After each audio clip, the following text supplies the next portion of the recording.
Bonsoir, Président. Bonsoir. Après 2 mois passés au siège du RCDAO à Bruxelles, Oui. quelles sont les nouvelles?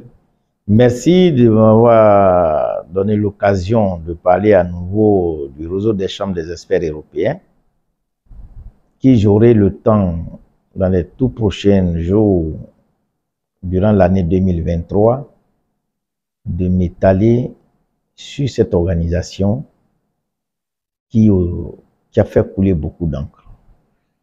Effectivement, je reviens de Schuman, rond-point Schuman, où j'ai passé 2 mois à mon bureau, où j'ai constaté des choses un peu désagréables venant des anciens dirigeants des RCDAO. Mais ce n'est pas le moment pour moi d'en parler. Ce que je voudrais dire, nous sommes à la fin de l'année 2022. Vous avez à ma possession les résolutions des 3 grands procès de 2019 en 2022. Toutes les décisions sont dans ce document. Toutes les décisions sont dans ce document. Permettant au réseau des chambres des experts européens de retrouver sa quiétude, sa légitimité et donnant les pouvoirs au secrétaire général d'exercer pleinement ses fonctions sans ambiguïté et plus d'entrave. C'est ce que je voudrais dire d'abord à tous les partenaires du réseau des chambres des experts européens, département Afrique de l'Ouest.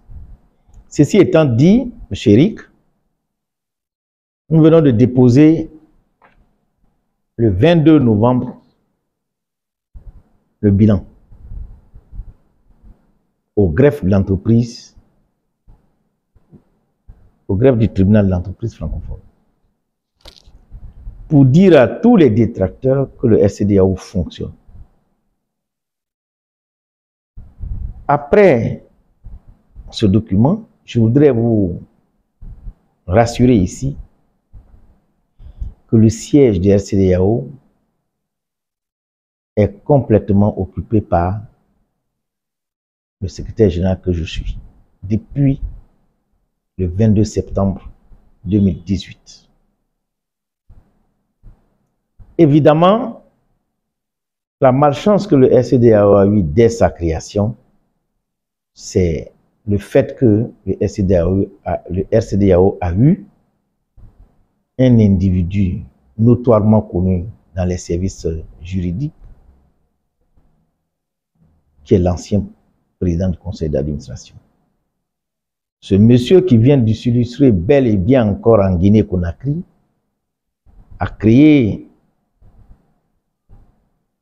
à des citoyens togolais des difficultés actuellement où je vous parle en Guinée-Conakry.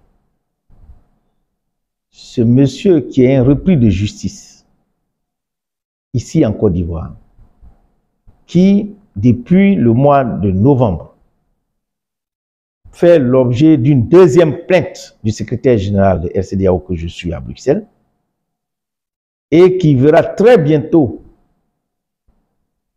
un mandat d'arrêt contre lui, y compris son acolyte de Sanguinetti, Marco Sanguinetti.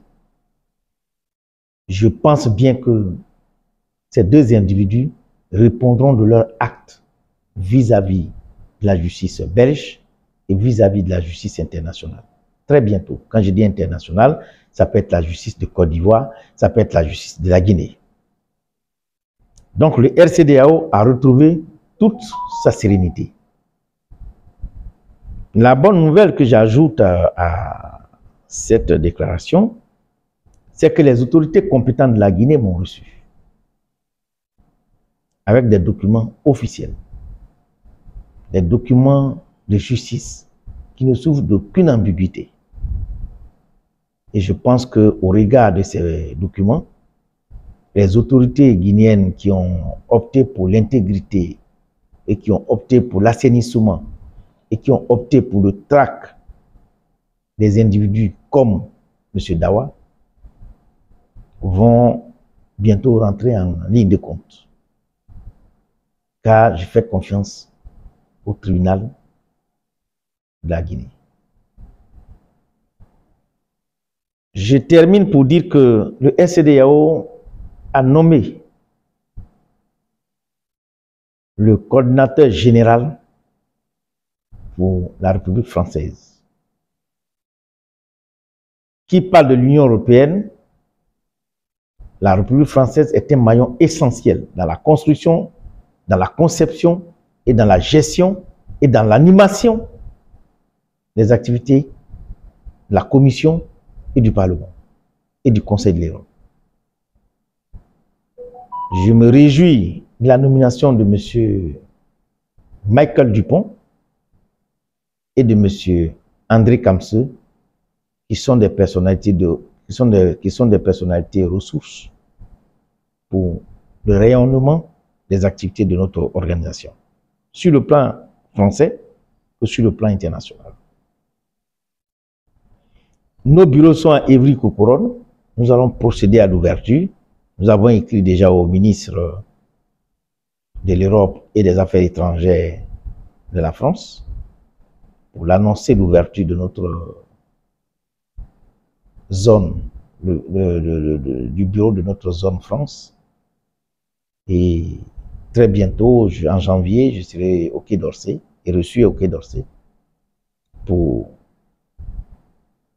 la mise en application effective des activités du réseau des chambres des experts européens. Monsieur Eric, sachez que le bureau RCEDEAO Afrique remercie les autorités ivoiriennes qui ont compris que toutes les personnes qui ont essayé de salir le RCEDEAO pour dévier le RCEDEAO de ses objectifs sont reconnus maintenant en France, en Côte d'Ivoire ici. Et je pense qu'ils ont pris des décisions que je ne sais pas, mais que je vois sur le terrain. Je vois que personne ne se pavane encore, ou bien personne ne se promène encore en Côte d'Ivoire pour parler de RCEDEAO. Car force reste à l'autorité. Je voudrais remercier les autorités ivoiriennes pour leur compréhension. C'est vrai qu'il y a eu beaucoup d'eau qui ont coulé sous le pont, mais la vérité reste toujours unique. Elle apparaît toujours en dernière position. Je vous remercie.